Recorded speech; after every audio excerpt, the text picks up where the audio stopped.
जिनके यहाँ पितृदोष होता है, काल सर्प दोष होता है, वास्तु दोष होता है, तो उनको ज्यादा कुछ नहीं करना होना। महाराज एक बेल का फल लीजिए। क्या लेना है? बेल का फल, बेलपत्री का जो फल होता है उसको ले लो। उसके अंदर का जो गुर्दा होता है, अंदर का जो भाग होता है, उसको निकाल लीजिए और उस बेल के फल में आटा सेक कर उसमें शक्कर मिलाकर उसको उसके अंदर भर लीजिए। अमावस्या के दिन सुबह 10 बजे से पहले उस बेल फल में जिसमें तुमने पंजेरी भरी है, आटा सेक कर भरा है शक्कर के साथ में, उसको अपने घर में घुमाने के बाद में जिसको काल सर्प दोष बताया है, पितृदोष बताया है या वास्तु दोष का स्मरण बताया है, घर में सब दूर घुमाकर अपने परिवार का हाथ का स्पर्श कराकर पीपल के पेड़ के नीचे तक खड्डा खोदकर उस बेलपत्र के उस फल को दाब दीजिए। उस फल को उसमें दबा दीजिए। महाराज केवल एक अमावस्या करना रहता है, पितरों के दोष से मुक्ति मिलती है और हमारे घर के कार्य सफल होना प्रारंभ हो जाते हैं। कार्य की सफलता होती है, कार्य में सफलता प्राप्त होने लगती है। हम तो कई बार कहते हैं महाराज जी, अगर ऐसा लगे किसी औषधि को आप ले रहे हैं, मालूम पड़े कि औषधि आपको लग नहीं रही है, शिव महापुराण की कथा कर रही है, मान लो औषधि आपको नहीं लग रही, आपने औषधि बहुत दिनों से ले रहे हो, कोई दवाई, मान लो आप किसी भी दवाई को ग्रहण कर रहे हैं और वो औषधि लगी नहीं रही है, वो शरीर को लगी नहीं पा रही और आप ठीक ही नहीं हो पा रहे, 15 दिन हो गए, 8 दिन हो गए, बताओ, उतना की उतना ही कैटरीना है, उतना ही उतना अपना भरा हुआ, वही की वही लीवर, वही की वही किडनी, वही की वही स्मरण, सभी कुछ वही वही है, उतने की उतना ही। बीपी भी ऊंचा नीचा चल रहा है पर लेवल में नहीं आ रहा, शुगर भी लेवल में नहीं आ रही, तो प्रयास करा करो महाराज, बेलपत्री के फल का जो गुर्दा है, अंदर का जो भाग है फल का, उसको पानी में गला लीजिए और प्रदोष की प्रदोष, कम से कम प्रदोष नहीं हो और बीमारी जरा दवाई लगी नहीं रही हो तो बिना प्रदोष के भी कर सकते हो। उसको पानी में गलाइए, आधा घंटा पानी में, जैसे आपको सुबह मंदिर जाना है 10 बजे, तो सुबह स्नान कर कर कम से कम 6:30-7 बजे उसको पानी में गला दीजिए और उस बेले के फल का गुर्दा सा गला हुआ पानी शिव जी को ले जाकर समर्पित कर दीजिए। महाराज उस पानी में से थोड़ा सा 1 चम्मच पानी शिव जी पे चढ़ा हुआ लेकर आ जाइए। उस पानी को जो बीमार व्यक्ति है उसको औषधि देने से पहले मात्र आधी चम्मच से भी आधा चम्मच उसको दे दीजिए। भगवान शंकर का श्री शिवाय नमस्तुभ्यम का जाप कर कर उस पानी को देने के बाद अगर आप औषधि देंगे तो ये पक्का है कि औषधि अपना कार्य करना प्रारंभ कर देगी और वो स्वस्थ होना प्रारंभ हो जाएगी। वो स्वस्थ हो औषधि के लिए शंकर पर चढ़ी हुई भस्म, शंकर पर चढ़ा हुआ बेलपत्र, शंकर पर चढ़ा हुआ एक पुष्प भी औषधि का कार्य करता है। शिव महामृत्युंजय,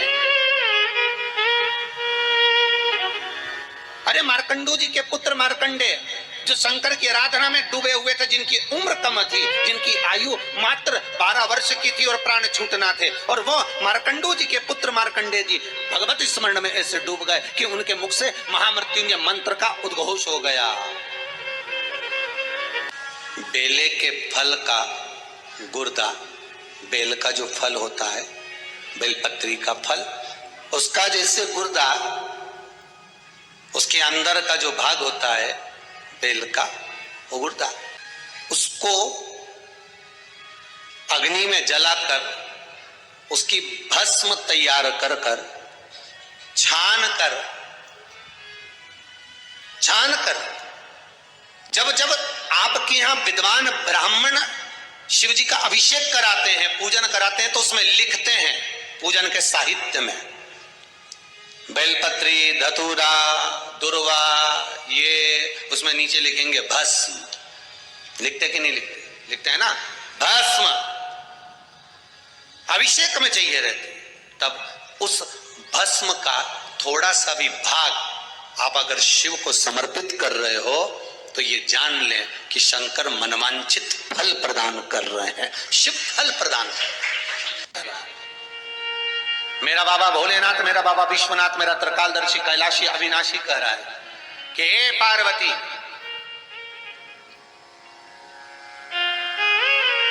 एक बीला, एक बेल जो मुझे समर्पित करता है, और समर्पित करने के बाद उस बेल की महत्वता देखिए, जो बैसाख महीने में बाबा शंकर को जो चढ़ाया जाता है, और 1000 अश्वमेध यज्ञ का पुण्य फल हम प्राप्त कर लेते, मात्र एक फल चढ़ाकर, मात्र एक फल चढ़ाकर।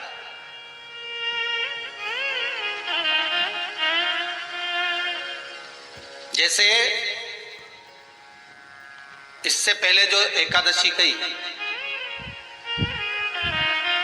जिसको त्रिविधि एकादशी भी कहते हैं, पड़ जाए, एकादशी के दिन त्रयोदशी भी पड़ जाए, मतलब एकादशी, द्वादशी और त्रयोदशी तीनों तिथियां एक साथ पड़ जाए, और उस दिन एकादशी का व्रत जो रख लेता है उसको 1000 एकादशी का पुण्य फल प्राप्त हो जाता है। फिर वो जिंदगी में एकादशी करे चाहे ना करे। और फिर ध्यान देना, कोई मर रहा है, कोई तड़प रहा है, और आपने तो अपने जीवन में एक ही एकादशी करी तो नहीं कर रहा है, आपको लगता है 7 स्थान चंदन के बताएं महाराज। पहला शिवलिंग, दूसरा जहां गणेश जी का स्थान है, मालूम है ना सबको, जम के बोलो जरा, मालूम है ना सबको, जहां गणेश जी का स्थान है वहां अलग से गणेश जी बैठे, वहां नहीं। शिवलिंग में जलाधारी के ठीक सामने राइट में गणेश, लेफ्ट में कार्तिकेय, बीच में अशोक सुंदरी। तो पहला चंदन बाबा के शिवलिंग पर, दूसरा गणेश जी पर चंदन की उंगली, तीसरा षडानंद कार्तिकेय पर चंदन की उंगली, चौथा अशोक सुंदरी पर चंदन की उंगली, पांचवा जलाधारी पर चंदन की उंगली, छठा जो शिवलिंग का जल बह रहा है इसके ठीक विपरीत की ओर चंदन की उंगली, और सातवां चंदन नंदी के मस्तक के ऊपर जो 2 सींग लगे रहते हैं उस पर चंदन की उंगली। ये कब लगाई जाती है? या तो अमावस्या के दिन आपको लगता है कि हमारे पूर्वजों का उद्धार नहीं हुआ, हमारे पूर्वजों का कल्याण नहीं हुआ, कहीं अधोगति में कोई चला गया है, उसका बस एक बार, रोज नहीं जरूरत है, प्रतिदिन जरूरत ही नहीं, महीने में एक बार अगर अमावस्या के दिन भी आपने चंदन के थोड़ा सा चंदन अगर मेरे देवाधिदेव महादेव को 7 स्थान पर समर्पित किया है,